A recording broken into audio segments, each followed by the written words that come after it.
بسم اللہ الرحمن الرحیم۔ السلام علیکم ورحمۃ اللہ وبرکاتہ۔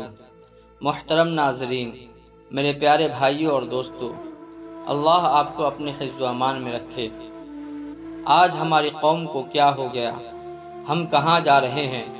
بڑی افسوسناک خبر جب چینلوں پر چلائی جا رہی ہے، جسے سن کر ہوش اڑ جاتے ہیں، دماغ سن ہو جاتا ہے، زبان بند ہو جاتی ہے۔ انتہائی افسوس اور شرمناک ہے۔ دور حاضر کا بے باک مقرر، حکومت کو منہ توڑ جواب دینے والا مولانا آج جیل کے سلاخوں کے پیچھے ہے۔ حیرت ہوتی ہے جب معلوم ہوتا ہے کہ مولانا محمد جرجیس انصاری سلفی 22 ستمبر 2022 بروز جمعرات کو بنارس کے فاسٹ ٹریک عدالت نے 10 سال کی سزا اور 10,000 روپے کا جرمانہ لگایا۔ ایسا کیا ہوا تھا؟ کس چیز کی سزا ملی؟ اس کو تفصیل سے جانتے ہیں۔ عدالت کا فیصلہ سنانے کے بعد مظلومہ کے وکیل نے اپنا انٹرویو دیتے ہوئے کہا کہ مولانا کو آپ جانتے ہیں، وہ بڑے مقرر ہیں، کئی جگہوں پر بے باک تقریر سے لوگوں کو رہنمائی کرتے ہیں۔ ایسا ہی 2013 میں ایک جگہ مولانا کا بیان تھا۔ اسی اسٹیج پر ان کی ملاقات ایک لڑکی سے ہوئی۔ وہ اپنا دکھ بھری کہانی سناتی ہے۔ مولانا نے ان کی پریشانیاں سن کر ان کو دلاسا دلایا اور اس کو گول گڈھا بلا لیا۔ لڑکی جب گول گڈھا پہنچی تو مولانا جرجیس نے اس لڑکی کو کینٹ کے ایک ہوٹل میں لے گیا۔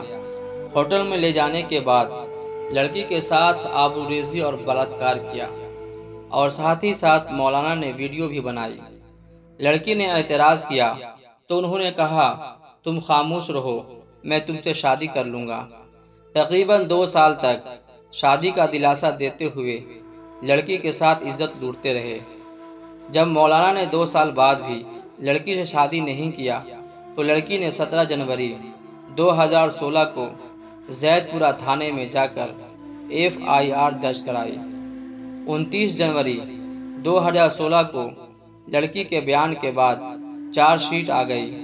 اس کے بعد دھارا 376، 504 اور 506 میں مولانا جرجیس کو دوشی ٹھہرایا گیا۔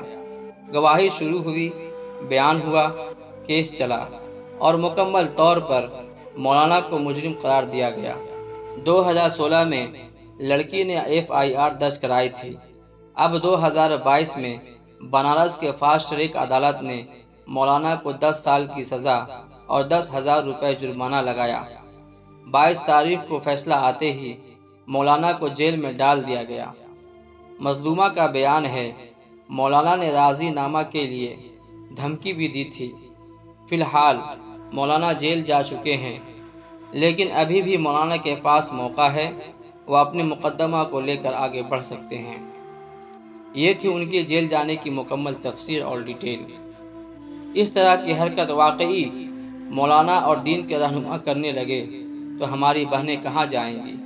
سلامتی اور عورتوں کو عزت و حقوق دینے والی قوم بدنام ہو کر رہ جائے گی۔ جس طرح سے ایک اچھے اور باعمل عالم کی موت سے سارے عالم کی موت ہو جاتی ہے، اسی طرح سے ایک عالم سے زنا بالجبر جیسے گناہ صادر ہونے سے پوری امت کی موت اور بدنام ہو جاتی ہے۔ میں نے نیوز اینکروں کو دیکھا کہ ان کے بیانات جو انہوں نے عورتوں کے بارے میں کہی، ہائی لائٹ بنا کر اچھالا جا رہا ہے، طعن و تشنیع کی جا رہی ہے۔ اللہ ہماری حفاظت کرے۔